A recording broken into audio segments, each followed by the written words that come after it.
ছিল যে হ্যান তার লিডার। আর সে তো হ্যানের সাথে একদম মজাই করতে শুরু করে। হ্যান তো তখন তাকে বলে যে যাও গিয়ে প্র্যাকটিস করো। এটি শুনে তো ডেমোর মন খারাপ হয়ে যায়, কারণ সে আজকের দিনে প্র্যাকটিস করতে চাচ্ছিল না। আর সে মন খারাপ করে চলে যাচ্ছিল। তখনই হ্যান বলে যে আমি তো মজা করছিলাম। ডেমো তো তখন দৌড়ে এসে হ্যানকে জড়িয়ে ধরে তার সাথে মজা করতে থাকে। এরপরে পরের দিন সকালে আমরা দেখি যে গ্র্যান্ডপার বলাতে তো হান টংকে নিতে যায়। আর এখানে হ্যানের সাথে তার ভাইও ছিল। এখানে ভাই তাকে বলে যে নিউ ইয়ারের দিন কারোর বাসাতে খালি হাতে যেতে হয় না। এই জন্য তো হ্যান অনেকগুলো ফল কিনে নিয়ে যায়। কিন্তু টং এর মা তো হ্যানকে দেখে একদমই খুশি হয় না।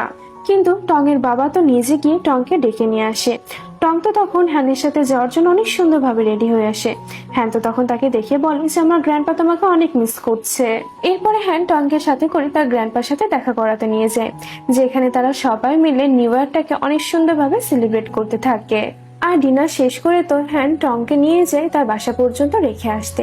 এখানে তো হ্যান বুঝতে পারছিল যে টং তার বাসাতে যেতে চাচ্ছে না। হ্যান তো তখন তাকে বলে যে এখনো খুব বেশি রাত হয়নি, তুমি কি আমার সাথে গান শুনতে চাও? টং তো তখন অনেক খুশি হয়ে তাকে হ্যাঁ বলে দেয়। এরপরে তারা দুজন মিলে বসে গান শুনছিল। তখনই টং এর ভাই এসে ওদেরকে ভয় দেখায়, যার কারণে তো টং তার ভাইকে নিয়ে তার বাসার মধ্যে চলে যায়। এরপরে আমরা দেখি যে নিউ ইয়ারের ছুটি কমপ্লিট হয়ে গিয়েছে, তাই সবাই আবারও ক্লাবে ফিরে আসে। সব টিম মেম্বাররা তো এটাই ভাবছিল যে ডেমোকে লিডারের বাসায় থাকার জন্য অনেক টর্চার সইতে হয়েছে, যার কারণে তো ওরা সবাই ডেমোর মজা নিতে তার কাছে আসে।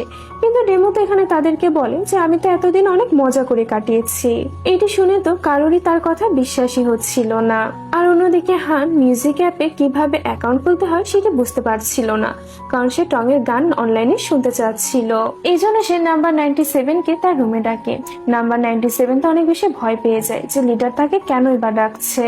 হ্যান তো তখন তাকে জিজ্ঞাসা করে যে মিউজিক অ্যাকাউন্ট কিভাবে খোলে। 97 তো তখন তাকে অ্যাকাউন্টটি খোলা শিখিয়ে দেয়। এখানে তো 97 হ্যানকে এটাও শেখাতে যায় যে কিভাবে সে টংকে ফলো করতে পারে। হ্যান তো তার স্টুডেন্টের সামনে এত বোকা হতে চাচ্ছিল না, তাই সে তাকে এটা বলে পাঠিয়ে দেয় যে আমি নিজে সবকিছু করতে পারি। এরপরে হ্যান তো টংকে ফলো করে দেয়। আর এটি যখন টং দেখে তখন তো সে একদম খুশিতে লাফাতে থাকে।